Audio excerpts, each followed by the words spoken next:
byonna byonna betwalabye Makindye West kubanga okimanyi bulungi nnyo process yatandika ne bagirangirira mwinne muli bannamawulire ne mugiraba naliyo yes nogamba tugenda kubeera bairufu tugenda kutambula bwe tuti tujja kugenda kukunaka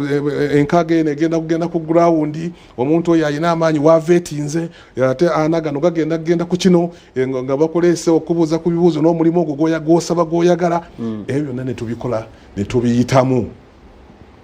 n'abalala bonna betukompitinga nabo kubanga teriyo omuntu yenna agenda mu lwokaano nga tomanyi ba opponent kati ogenda basizing otya ogenda bapima otya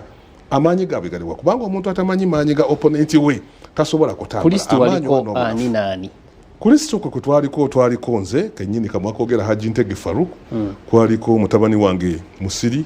kwaliko yes ne incumbent Alan Sewanyana kwaliko muganda wange Henry Nduga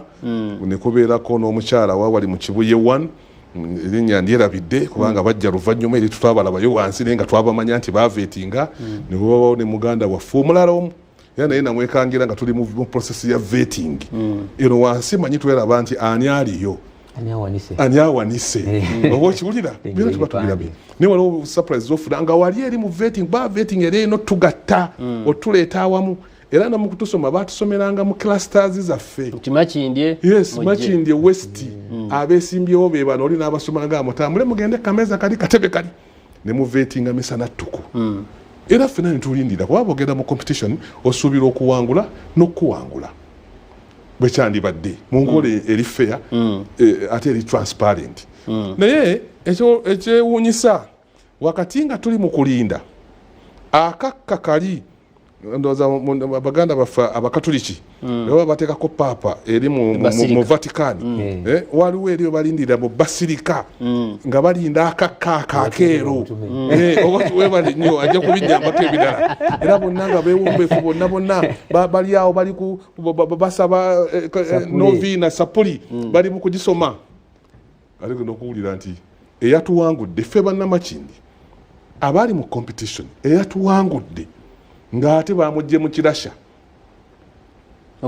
mubawagizi refu yafubutuka emisine nga tulowooza nti agenze kwebuuza kwene empya